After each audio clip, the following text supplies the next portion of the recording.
Hello, everyone. Thank you for joining me here today. Have quite a show ready for you. So we have the man, the myth, the legend. He is a producer, an actor, and just absolutely amazing, Diemiruaye. So we're gonna get this started, and welcome to the show. Once upon a time, long ago, in the 54 United Kingdoms of Tamaray, lived King Ofasa and his beautiful wife, Queen Akinti of the Naturu Kingdom. I cannot bear the excruciating pain again. It is too much. What is meant to be for you will always find its way to you, no matter what. Bayete, Nkosi. Bayete. Something is wrong with the Queen, Your Majesty. Nuski, come! They will pay for what they did to my father. Your father and I fought long and hard defending this kingdom. Lock it down! Or you move!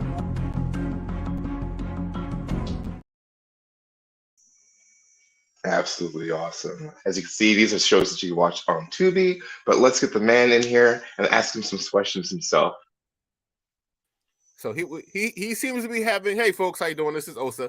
He seems to be having some connecting issues. He was with this. He popped off. So hopefully we'll get him back on shortly. I'm gonna try to see what we can do about that. That's all right. We'll get him in there. Yeah, of course. He'll be back. Maybe I'll show. I think Osa maybe shows great production. It was very well put together. From the music to the actors to the scenery, the wardrobe and the special effects. It was a very top notch, well put together. You could tell there's a lot of thought that went into it, and you could tell that the actors and everybody involved really appreciated being there. It came through. So it was a great production. I recommend it. This movie was absolutely amazing. I am super impressed with DeniranFilms. The characters was great. But not only the costume, the way the story was, it just led you into even a family atmosphere. I love the characters. The costumes are amazing, and the soundtrack. I love the soundtrack. DeniranFilms did not disappoint. Hey, what's going on? It's Dante Crowder, Tier 1 Protection. We on the set of Genoma. The movie was great. I feel like it was a great movie. Definitely enjoyed the soundtrack. The acting was superb. It's just not an African movie. It's definitely a movie that is for everybody within the United States, whether it's from the suburbs to the most urban areas. A lot of lessons, a lot of ancient knowledge, a lot of ancient jewels. And I think you should go check this movie out. You guys gotta go check this movie out. Great movie. I just want to say it was amazing. My favorite character is Genoma. It was amazing, and I look forward to seeing many more.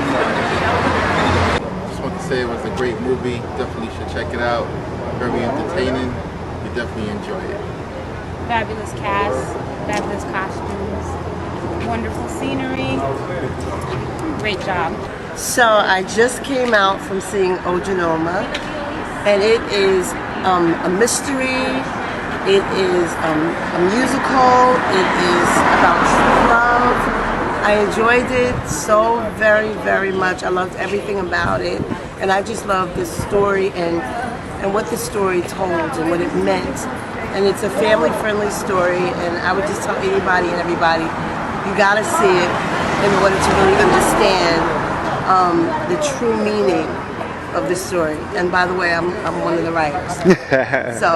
But I'm not just saying that because of that.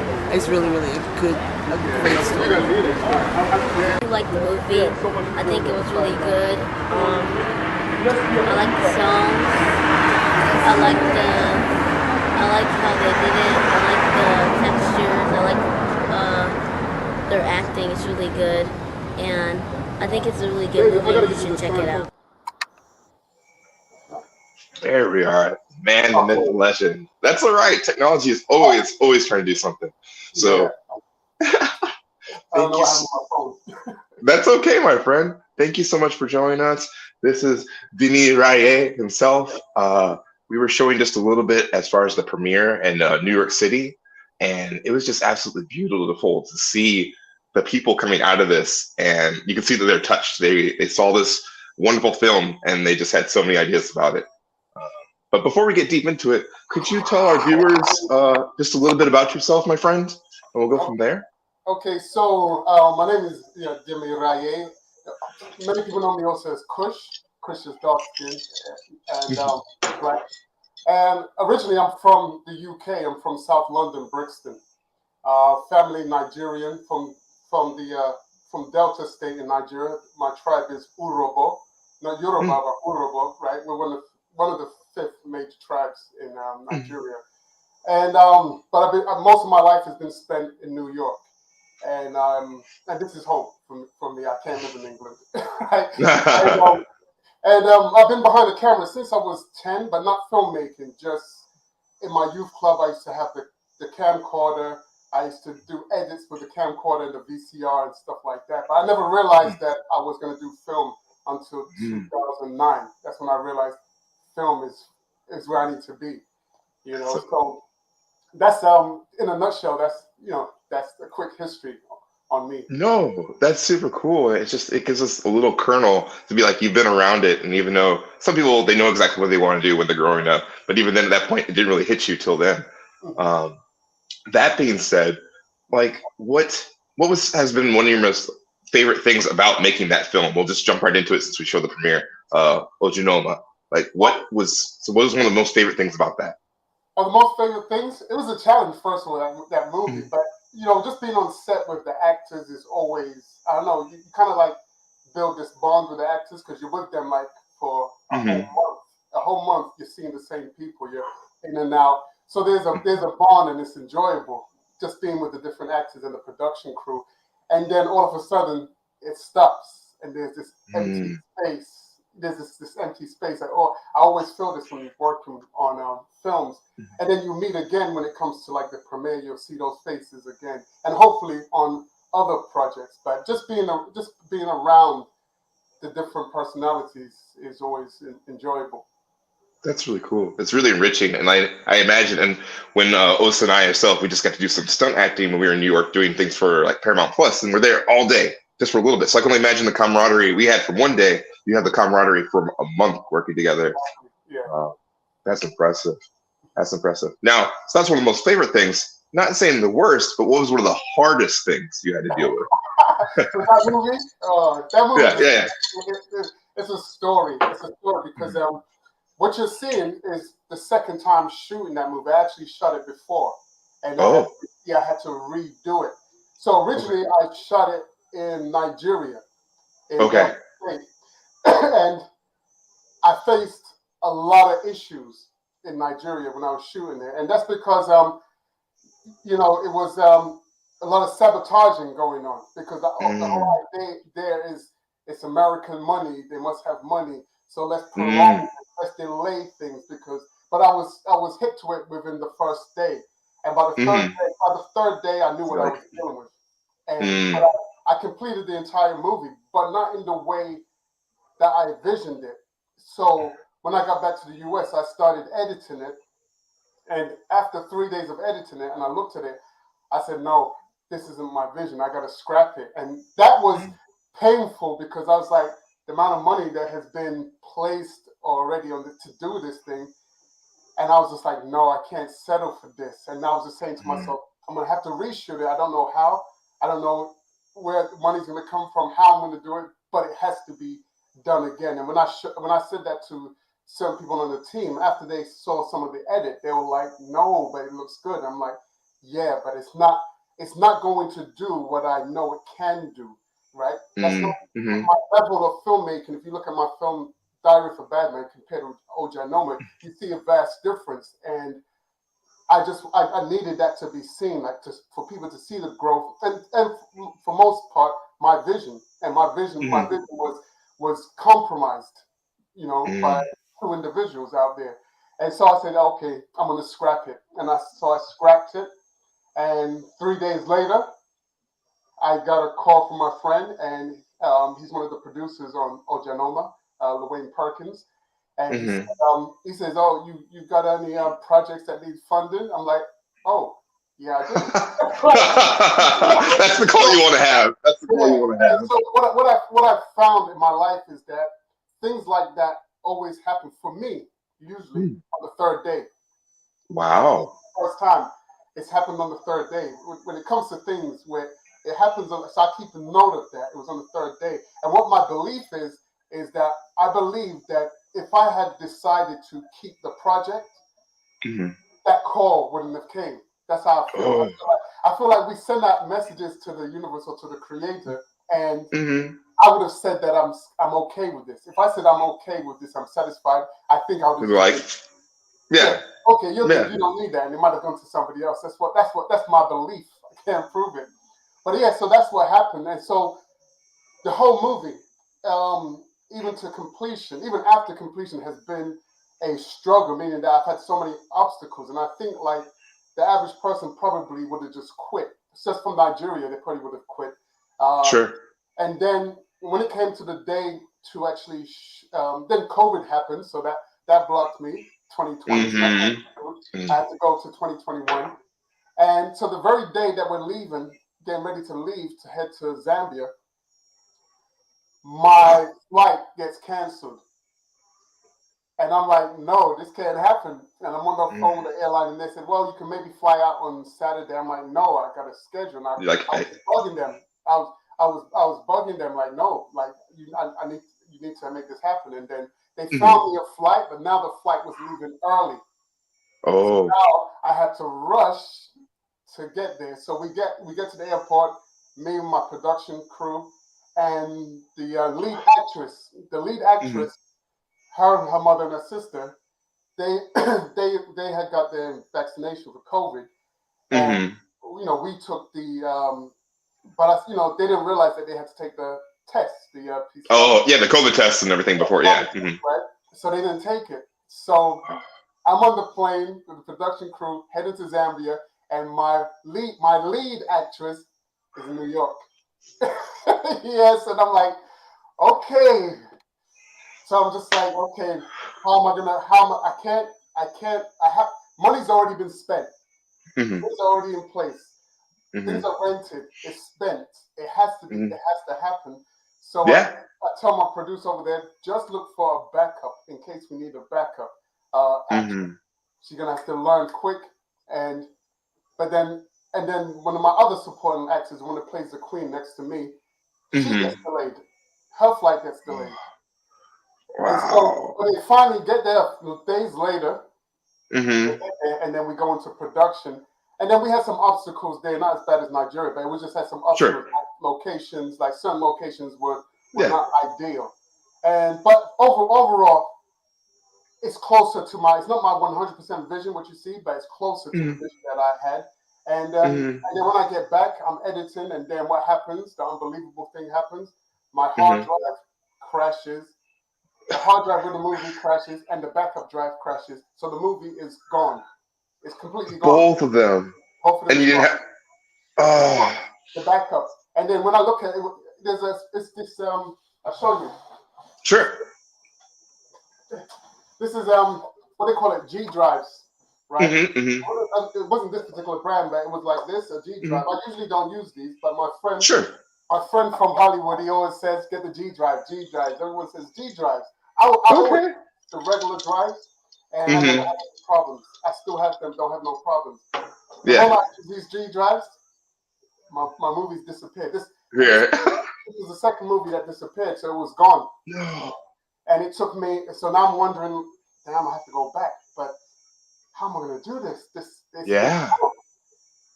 a lot of money. That's a lot of money. And I just started researching.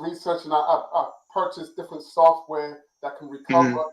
So one of them recovered some, and it couldn't get the rest, so I had to get another one and recover. It took me about 3 weeks to get it back, and I didn't get back 100% the movie. There's things missing. There's angles and some footage is missing. And that really puts it together too. Like you miss an angle like the receive, and that makes a big difference. Yes, exactly. And then there was the end of the movie. 20, can you believe it? 20 seconds was gone that I didn't have. 20 seconds. But that 20 seconds that's missing is the part where the villain gets defeated. So I can't end the movie. The movie can't end with about 20 seconds. 20 seconds is holding the movie hostage. So I'm like, okay, I'm trying to fly back, but I'm like, that's gonna cost like $6,000-7,000 just to take a just to get that 20 seconds that you need. So I rewrote the ending slightly, and then I got the actors that were here, the villain and the queen, to come to my place in Florida. I dressed up the room. I dressed up the room like it was in Zambia. If you look closely, you can probably tell now that I said it, but most people can't tell, right? And so we reshot it. But doing that 20 seconds over here cost me a total of $1,000 to do here, just for 20 seconds. And then there's another scene that I did in the Bronx, which in the Bronx over by Moshula in the forest wow. But you won't tell the difference between that and Zambia. But that's you being an amazing like creator and understanding your vision to be able to roll with the punches in that and understanding, like you said, some other people would just given up. Now, a segue to that one though, would you consider yourself an African movie maker, or are you an American movie maker, or maybe both, or what do you consider yourself? I just consider, I consider myself a filmmaker, right? Okay. I'm a filmmaker, and I, like I thought about that before, right? And people say, they might say African filmmaker, black filmmaker, this filmmaker. I said, I'm a filmmaker. The reason I said that is because I was like, okay, Spielberg, he's Jewish, but they never say Jewish filmmaker. They just say filmmaker, right? Just filmmaker. And I remember when I used to work in the museum of folk art museum. I worked in folk art museum, and they had things called outsider art. And the outsider art, although it was folk art, were like it was like black art from Black Americans, African Americans, and I was like, why are they separate? Why isn't it just art? Why isn't it art? Why isn't it art? So so when it comes to filmmaking, I just say filmmaker. That's cool. I think that's really good. It's important, like especially, and this is from a fellow actor, self to another actors. You're doing things with about the human condition. You're getting emotions that everybody feels. We're all human, and you're like the joy, the sadness, especially seeing that villain get that comeuppance in the last 20 seconds. That you're like, I really need that. But it's really cool to see it all come together. And also with that, when you say like, because I feel like like sometimes we would say like we have that I'm black and I'm proud, or black is beautiful, stuff like that. And one of the reasons we have to say that, we say that is because when our images are not put forth in a certain way. And so a person might say, okay, like a Caucasian doesn't say it. They don't have to say it because their images are there, and it's there. It's there. So it's my duty to put our images in a certain light, so that young boy, black boy or girl, doesn't have to say I'm black. It's just internal. It's internal. It's just like it's like, what you mean? Yeah. Of course I'm black and beautiful. They don't have to like but for us who we face that stuff growing up psychologically. Like I always say to people that music, movies, TV, those are weapons. Those are weapons, just like a gun or sword is a weapon. Yeah. And we have to wield our weapon and understand. We have to understand it is a weapon. We shape society with it, and we have to. And I'm telling you, I'm using it as a weapon. Which is good, because you're fighting the war to make sure that it's all about the youth, to see that little boys and girls can look at that like, oh, of course I can do this. Where us growing up, some things, me doing swordsman, me doing things over the world, and they're like, whoa, I've never seen a black swordsman before. So I'm like, well, yeah, because we can't exist. So it's something you're trying to make it so they don't have to think about it as much. Yeah. So that's really cool. That's really cool. Now, that being said, with your childhood, you said you grew up behind the camera, and it was only to a certain part where you started going out in front of the camera and creating. But what is a little bit more about your youth? Like, how did some of that stuff, if you want to talk about that a little bit for us? Okay, yeah. So me growing up, you're gonna see like projects that's gonna cover like cover my life. It's called the Chronicles of Bullethead, which will be different movies, those things based on me, based on my experiences. So my experience, I grew up in a polygamous household, polygamous household. So I grew up with two mothers in the household, and yeah. So and my tribe is polygamous. So very cool. Like, you know, that's what it is. Yeah. Culture. It's the culture that's what they have. Everyone has different cultures. That's your culture. It was a successful polygamous relationship that my father had with my mother's. And growing up, I was very quiet. I was very quiet, and but I would fight. I was just a fighter. I would fight. I wouldn't talk too much, but I talked a lot now. But before it was just hands. I could fight. I used to box. I went into boxing. I did martial arts, various different things. The last thing I did was traditional jiu-jitsu and a bit of Aikido jiu-jitsu. And, very cool. And then I used to perform. I used to rap. I used to be like a talented, many talents, making clothes and a lot of things. But in my youth club, Marcus Lipton in Brixton, where I learned to box, we also had a studio. We used to have the 4-track studio. I used to do stuff there. And we used to have like cameras, a camcorder that we could utilize. So that was like one of the things, like me growing up, I had a youth club to go to, which is something that is sad today that the youth don't have youth clubs, because that kept me out of certain things, because, you know, I'm not from the streets, but I was in the streets. There's always potential for trouble. There's always potential for trouble. Because when I was young, my friends, a lot of my friends, some of them were drug dealers. You know, sometimes I go and hang in the drug spot, the drug house where they're selling. And sometimes in my mind, I feel like, if the police come in here right now, I get caught. I'm getting snatched. Guilty by association at that point. Yeah. But I'm like, that's just my and there's times where I would leave, and then I hear, oh, it got raided. There's times where I'm going there, and they'll say it just got raided, and it was like I was getting these signs, like, you need to keep out of those places, and things like the boxing took my focus, things like the studio, the camera, being behind the camera, and that's just me documenting things. So for a long time, I would always carry a camcorder with me. So a lot of people knew me to have a camcorder. And I used to shoot. I used to even shoot music videos, just my own. Sometimes I'll get in front of the camera with my friends, shoot a music video, not being taught or trained how to do it, just going with my own thing. And then, just creating. And then in 1999, I hooked up with Tony Campbell. He used to play for the Lakers. Yeah, Tony Campbell. And he was into filmmaking. After he left the NBA, he was into filmmaking. So he was the camera guy. And so we was going to do this project together. I called it J2000. So it was basically Jesus in like now. In 2000. Yeah, he just came down and here he is. Okay. So it was that. And but me and his ways, we drifted apart over time. But yeah, and it wasn't until like 2009. What it was is that I have a lot of talents. And when you have a lot of talent, sometimes you can focus on too many things and nothing gets done. Absolutely. Sure.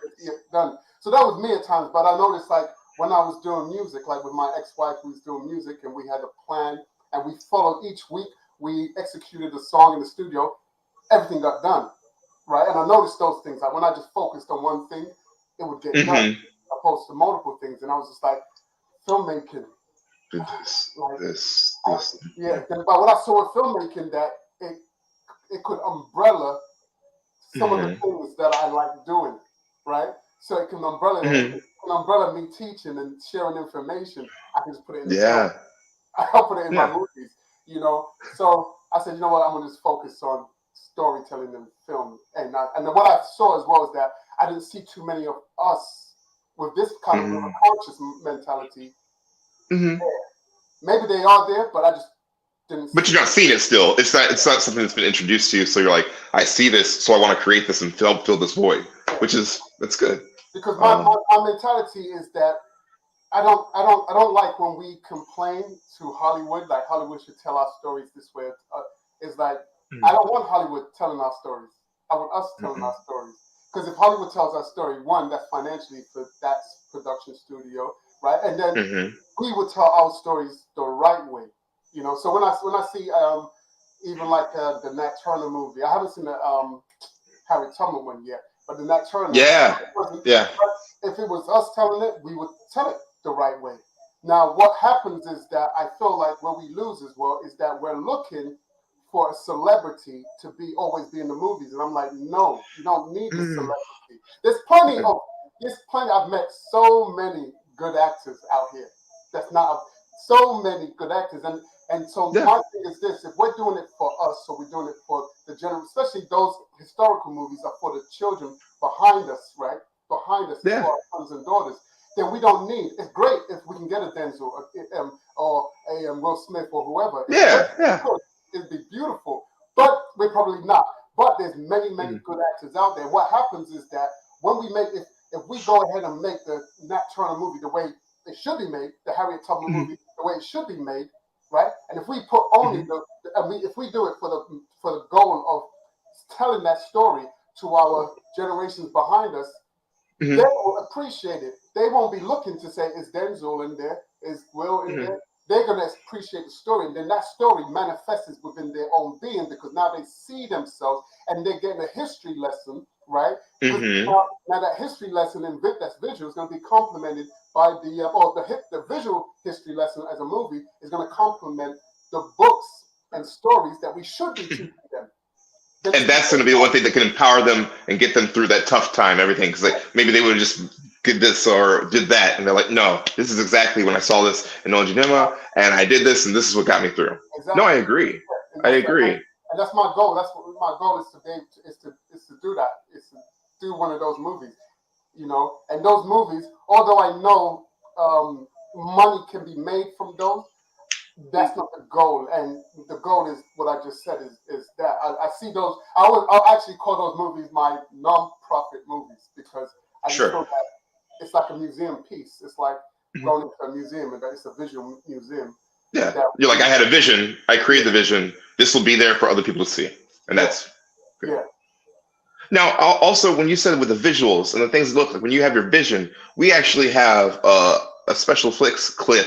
I believe Osa has it. We're going to show that real quick, and then we'll talk about that. Okay. But it pertains to some of your special ways of how you see vision. So, Osa, if you could hit that for me, please.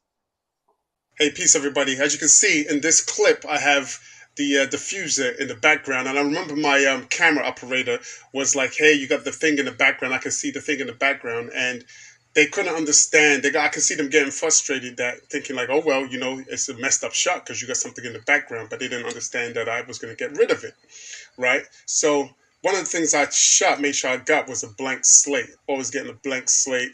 Right, and this image I would now rotoscope. So rotoscoped it, right? It's not a perfect rotoscope because I'm going to pass it on to my son so he can fine tune these edges. As you can see, right, these edges need to be worked on, right? So, but we put it up, and it will be good enough once he fine tunes that. All right, and this character's name is Nuski. Boom. So I'll let you talk about, even though they explained it in the little thing, but what are some of your thoughts when you come on problems or just doing things like this? Okay, so I always say to filmmakers, it's good if the filmmaker is also an editor. Like, I enjoy editing. I don't really want to pass it off to somebody else to do. So I love editing. So what some of the actors, like one of the actors I worked with on the series, she noticed how I shot, and she says, "You don't waste any." It's like, you're not wasting any shots. You know, because I always tell them I'm editing as I'm shooting. So as I'm shooting, I'm also editing, so I know what I'm going to do on the editing board with it. So I might get a certain angle, and I might have the actor say, and I might say, "Okay, cut," and the actor might seem like I didn't finish, but I know that I got enough because I know what I'm doing in my head, so I know I have enough. So just like with that situation there, we were. We was trying to get the shot, but the sun was beating down, and we needed to put the diffuser above, and we didn't have the C stands to hold it up because those got lost in the airport, and so everything was everything had to be held. I had people holding it, and so as I and it comes with experience. So I knew that okay, the only way to do this is to just have the clean slate in the back, and I'm gonna have to roto him out. But that was just like. Because time was against us, because we were shooting in the winter, so the sun would go down quickly. So, during it was always against time. That was one of the issues. Time was always against us. So Always. it had to be quick. And I always tell people, and I have some people that I'm training with filmmaking, and I always tell them filmmaking is problem solving. You have to solve problems, right? It doesn't matter how much you plan, a problem is going to pop up. But it's good to plan, right? You have to plan. Just like if you're a combat sport or box or whatever, you have to train. You have to train. So when you get into the ring, because we know when you get into the ring, you see a boxer, they're like, right? In front of the camera, they're doing all of this, but when they get in the ring, they're not really doing all of that. No, they're like, okay. Because the reality is that you're getting hit back. But all of those things, you're trained so you can maneuver and roll with the punches and everything. So, planning is going to enable you to roll with the punches when, some equipment breaks or someone doesn't turn up or the weather, So I'm very quick when it comes to problem solving on that helps so much, and it's so cool to see that because, like I said, they seem like they're like, oh, this is gonna be a bad shot, this is wasted, and of course the actor needs to trust you. You're like, no, this is gonna be good. Still have your heart in it, and then you're like, I made it work. And you said there, you're like, it'll be good enough. Honestly, if we didn't tell anybody else that part, that's great. They'd be like, I had no idea, because most people don't know, especially when they have that great actor, like the way that he was dressed and his facial expressions. I'm barely looking at everything else. Yeah, that's absolutely amazing. And it's and then I pass it on to my son who picks up on the special effects stuff. So having that in house was a blessing because he did all my special effects. That would have been more costly outside. No, that's super cool. It's nice. It gives them a chance to look at things. And like you said, doing editing for this, doing other things, being a part of things. And now when I go and act, now when I do some stunts or this thing, I'm like, oh, I understand where they're going with this. And I may not know exactly where they're going, but I have a direction now. So then I don't have to ask questions, which they like, because sometimes, you got to ask questions, but you got to trust the process. You got to trust the process. Yeah. Now, okay, so you have these projects that have been wrapped up now. I know with our viewers, everybody, if you guys see Diary of a Bad Man, that one's on IMDb. You can look at the trailers. That one's amazing too. I think it's like an IMDb score of 7.9, but I think it was higher. I actually watched that one. I think it should be that's 9. That's a solid 9 out of 10. Great movie. But what else do you have in the works? What are some of the things you want to work on? Okay, so I have one. I have a lot. I'm actually writing. I think about 5 screenplays I'm writing really at the same time. Sure, I know that's a doozy. Like that's a loaded question. Yeah, I'm doing it at the same time with I have a partner that I'm writing with, Hope Connor's work. She's also an author of novel. You can check her out. And so we're writing together. And she was like, how crazy is this? That, right now we're writing these multiple screenplays right at the same time. So she writes, throws it back over to me, and then we're just juggling these things around, But it's exciting. It's because I just want to get it done. Like, I see something, and I know the only way for me to get to the next level where I want to get to is that I must now display my content like in abundance, so people can understand who I am and what I've come here to do. So I'm working on one called Ganawa, and Ganawa is it's a Chronicles of Ganawa, and I might change the name. But it might be something similar to it. But it's a dark fantasy, set in pre-colonial Africa. Fantasy. So that one, almost done with it. I thought I was done with it, and then when I gave it to one of my criticizers to criticize their script, they gave me some suggestions. I was just like, you're giving me work. You're like, this is so good. When you want to hear that, you want to be like, no, thank you. It's good. But you heard that, you're like, that's right. Yeah. And I got that. I also have, just a lot. I have some stuff for over here in the US, and I have some stuff that I'm writing for Africa. And then, so this year is really dealing with the full feature movies. And then next year, my plan is to just focus on the series. So I got series coming. I got some, I got some series. And what I like focusing on really is, I like focusing on pre-colonial Africa. Right? and I think a lot of Africans run away from that. I know a lot of what do you call it? Even in Nigeria, they do have their village stories and stuff, but a lot of times, you know, they want to do modernize. It's like sometimes people look at the huts and stuff, and they look at that as like, you know, some people are ashamed of that, and I'm just like, nah, that's eco-friendly. You know, the huts are actually eco-friendly. You know, I like the villages. When I go to the village, I always look at the village and I'm like, I would like to spend a night in the village. I would actually build my own village. I was thinking like I'll even build one over here in Florida because Florida is like it reminds me of Africa and have an African village. You know, just a little modernization there, but you go in there and you feel like you're in an indigenous part of Africa and stuff like that. So I like focusing on those.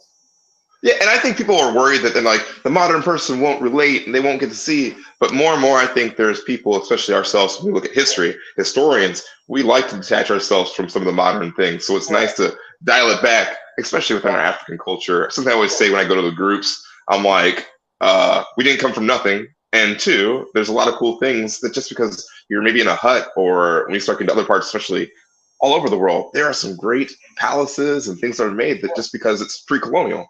So I think that's awesome that you're doing that. Cool. Yeah. Yeah. So that's it. And then just editing this work. The first Chronicles of Bullethead. I'm like 90% into the edit. You know, that one is sci-fi. It's now that's the one you said, like the African Game of Thrones, or is that the one? No, this one is stories of my life, but this one is sci-fi. It's like a true story, but it's and when I say sci-fi, it's because it was a UFO experience with about almost 30 people in England. So okay. So I'm retelling the story, and I have some of the people that was involved that were there. They also, so it's almost like a movie documentary. It's a movie documentary. So, yeah.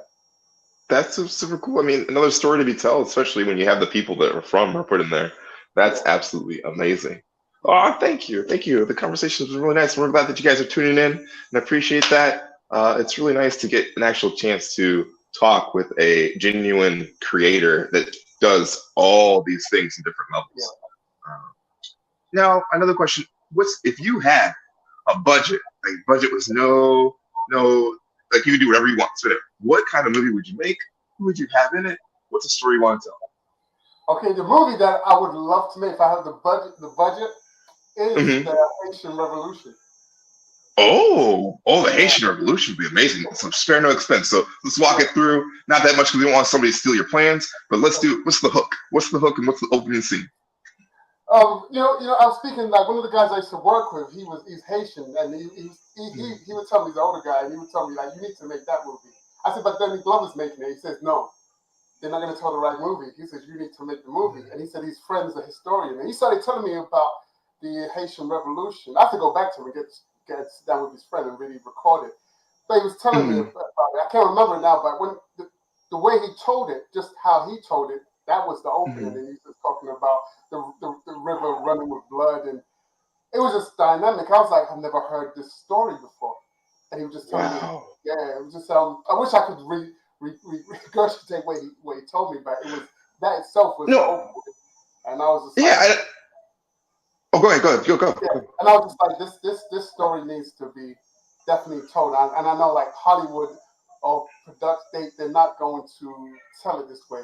Because what happens is a lot of times as well, what happens, I think, with the black filmmakers, black filmmakers in the mainstream, I think their hands, I believe their hands may be tied behind their back, or that they're afraid. It's even one of those that they're afraid. And then when you get money, if someone has to give you the money, then sometimes that person giving you the money begins to dictate like what they want to put in there. So me, I'm a lion in the wild.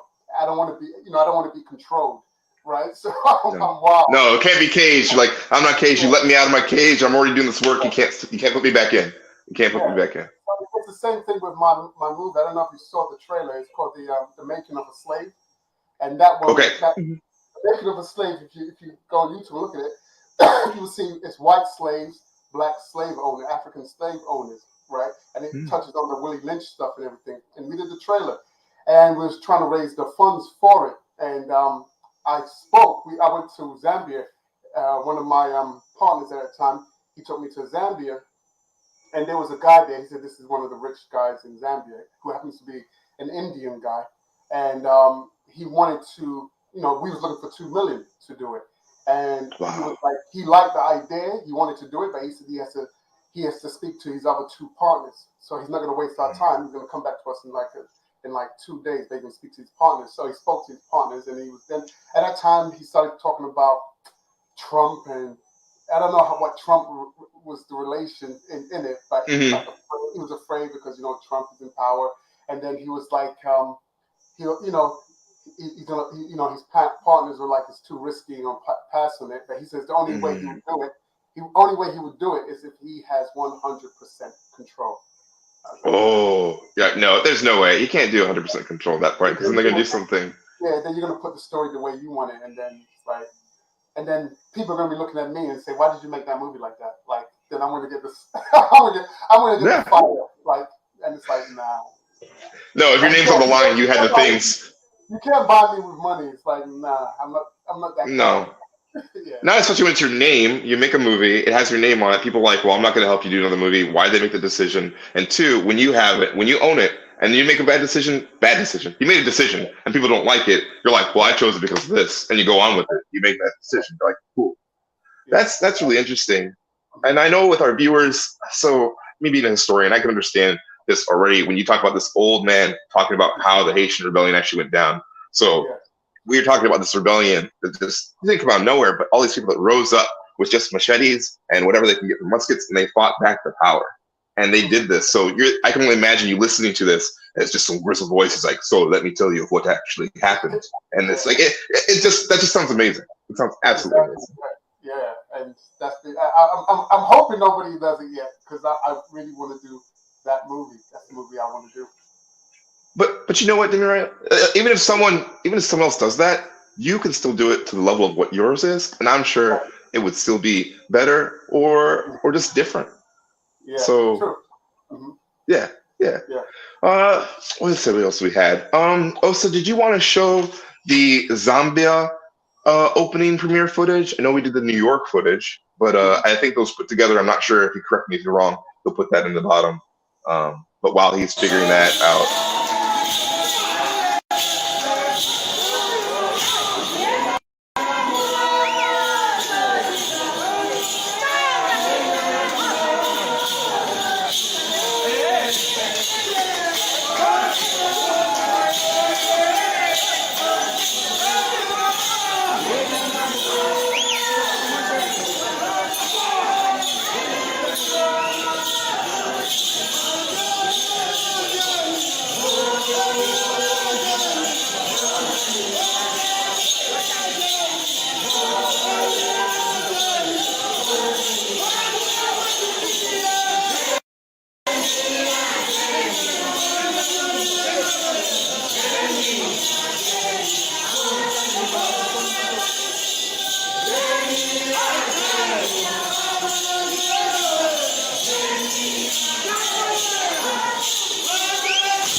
So that was at the premiere. Let's just break that down.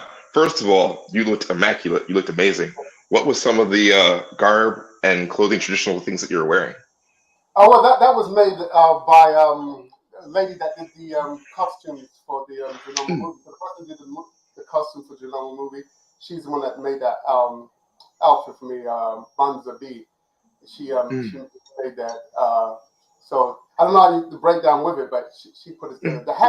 The hat was mine. That she just picked it up with the to match the sash thing there. But the hat is from Nigeria. It's from Nigeria. Oh, yeah, very nice. I think the Yoruba wear that type of hat. I got it made. Oh, okay. Yeah. Very cool. Very cool. And now in the back, so go ahead. She brought in the dancers because she was like, you need to have the dancers and stuff like that. And at first I was like, nah, budget. I was like, but then as we was there and everything was happening. We was getting interviewed, and then it was just like, yeah, we get the dances, and I'm happy we did because I like that. That looked, beautiful. I like that the culture and everything. So it was good. The culture, the feel, it's all about, like you said, of course, as a movie producer and a director and all these things, the immersion is what makes and breaks the film. Like if you keep on getting pulled out of immersion, you don't have some things right, you can make it work on some stuff, but some things have to be, we need this, we need that. Yeah. So with those dancers, were those, you said she brought those too? Were those, where did they come from? What's the background? I don't know so much where they were coming from, but I know that was all. I'm not sure what language they was speaking in. It might have been Bemba. Bemba there, and then let me not even say the other name. It's all right. There's so many other. It begins with N. So those are like the two main languages that's spoken there. Very. But English-speaking countries where they speak English very well as well. How did you feel at that premiere? What was the pretty much vibe of people going in and then them coming out? Yeah. Oh yeah, it was good. The premiere was really good. The people, they liked the movie. Yeah, for the most part, they liked the movie. And with all movies, you can always have a few people that always. Always. But the ones who like outweighs those. And one of the things that it made me because it was a fantasy movie, and so it's fantasy. So the whole kingdom of Nuturu, right? And Nuturu was just Niter, that's the deity, where that kingdom come from. So in there was a mixture of things in there. So some of the characters' names were from different parts of Africa. The clothing, the clothing was designed from different parts of the 54 countries in Africa. And like I said, so was the names, but the languages that were being used in that times was, the Zambian languages was in there. And so you had people comment on those particular things. And so what it made me realize now, as I do some of my movies, is that I've even made up a language for that you're going to see throughout some of my movies, where I've created this world, right? And I create this world, and I create this language, so no one can come in and say, you didn't pronounce that right. You're doing it wrong, or etc. This thing, This is created. And so one of the things I explained to them, some of the people who were saying things, I said to them, this movie is fantasy. So this place doesn't exist. It's fantasy. I said, it's no difference to when you watch the Game of Thrones. Now, we watch the Game of Thrones, and we know right off it's medieval Europe. We know it's Europe. We can see it. We can see Greece in there. We can see Rome. We can see, we can see that, right? But it's not England.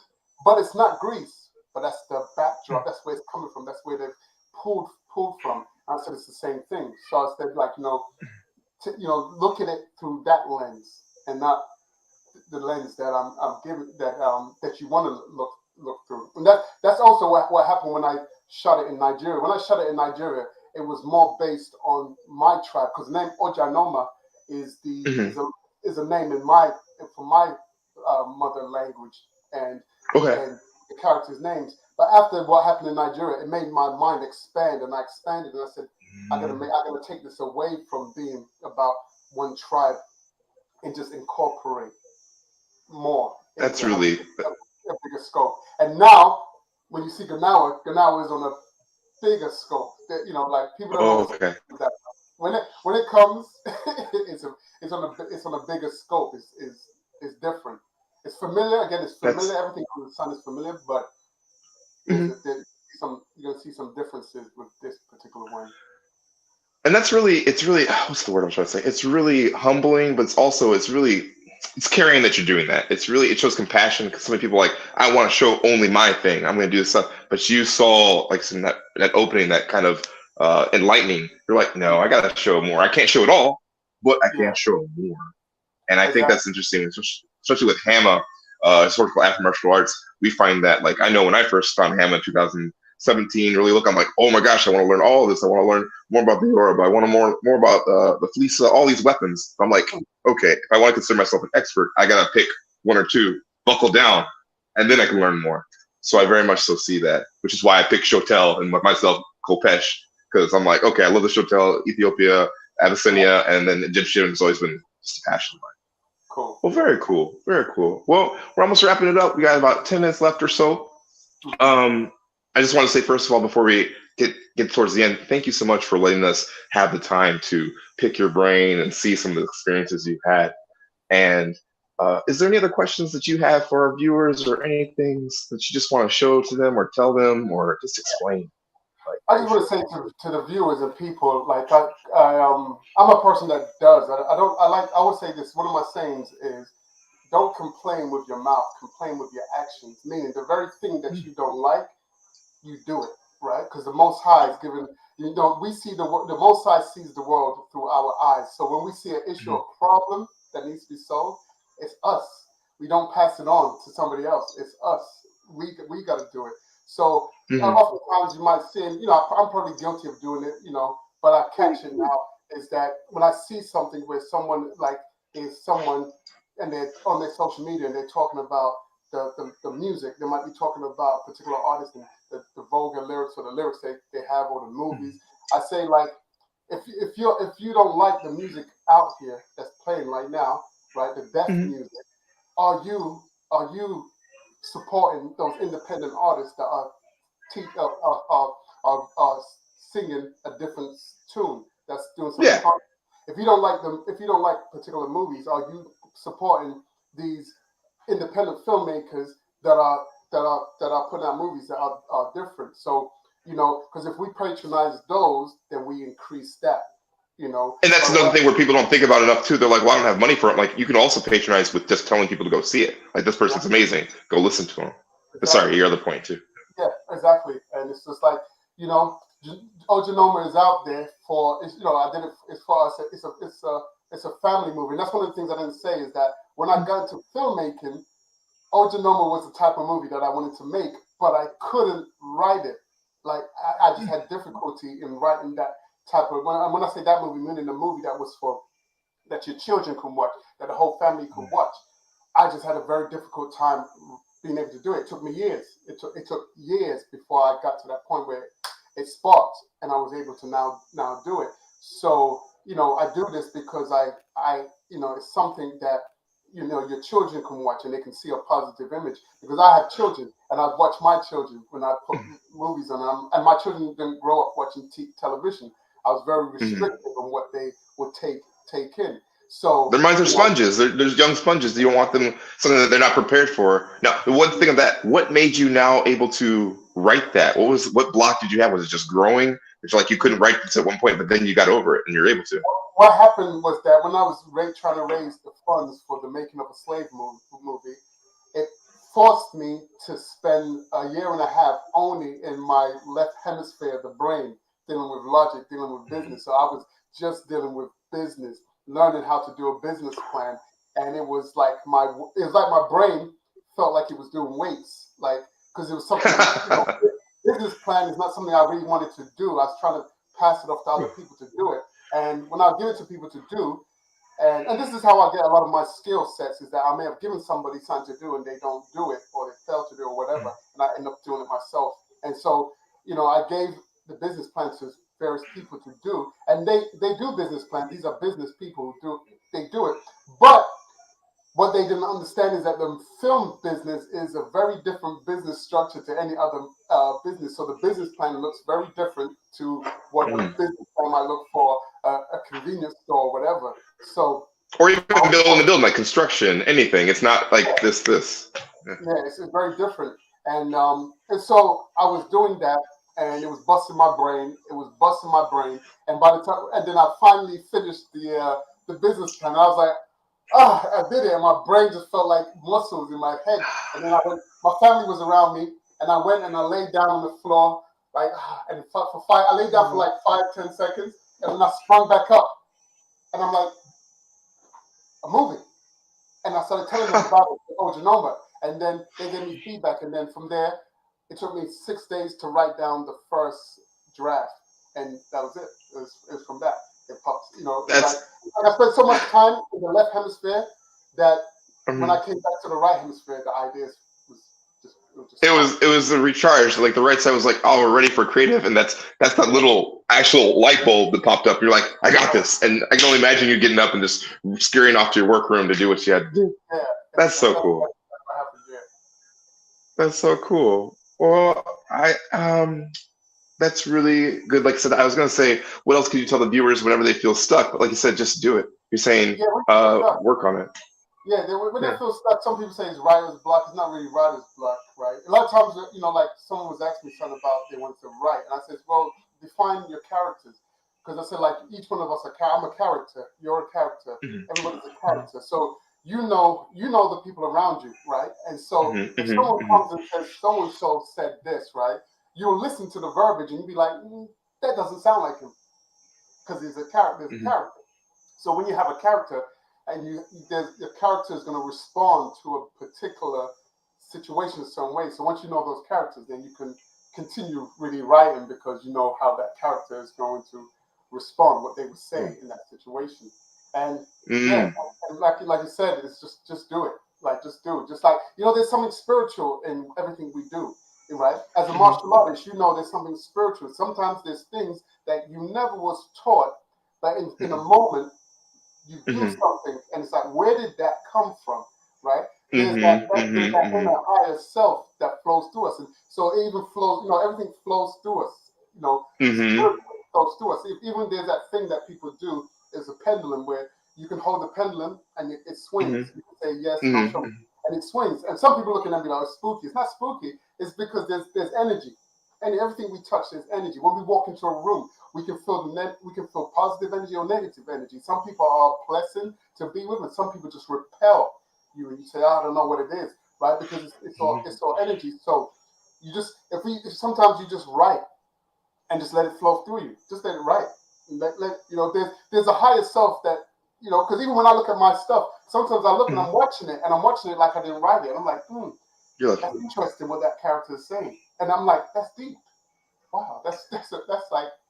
It no longer feels like it for me, especially that I have the people bringing those characters to life. So now it makes me look, and I'm just really like, I watch my movies like a million times, literally, because I'm editing it. So I get to watch it, and then I watch it again. And even now that my movies are playing, I play them. I watch my movies. I put them on. I even put them on every day. Like I'll put it on, and even if I'm working, one of my movies will be playing in the background. One, it keeps the viewership up, and two, I just listen to it, and then I find like, okay, I can do this next time. So I'm always receiving messages even from my own work. Even one of the ones I put up, I have 4 pieces now up on Tubi.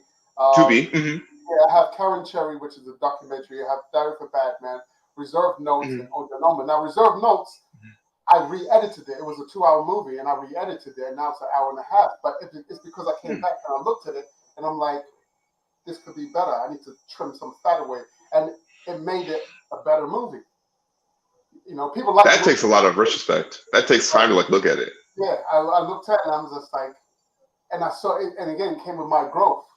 It came with growth. So even like with screenplays, what I did with reserve notes is that I realized even within the writing, I had to cut at the beginning. So when someone is writing a screenplay, a lot of times people, when you walk into a scene, the scene starts as you walk in, which is not a good thing to do. It's like if I walk into a room with you, like say it's a work cafeteria, and you're there talking to co-workers, if I walk in, there's already a conversation that's been taking place before I got there. Yeah. So within the movie, you have to make them walk into a conversation that's already being had. Unless you want that character to actually be somebody where like they literally walk in and like, oh, there's the chief, or oh, somebody else. But other than that, there's few people that have that much weight or gravitas that would actually happen. And so that's what I've been doing now with a lot of the new scripts I have. You're gonna see that you're walking into a conversation, and then you find you'll find your foot in your flow. Okay, this is what they're talking about. But you'll come to understand, and you'll come to understand what the conversation was prior, without even being there, because you understand that response. Oh, he must have said that. They must have been. So that's how really, life works. I totally agree. And then we have from Zoltar, African history is so positive.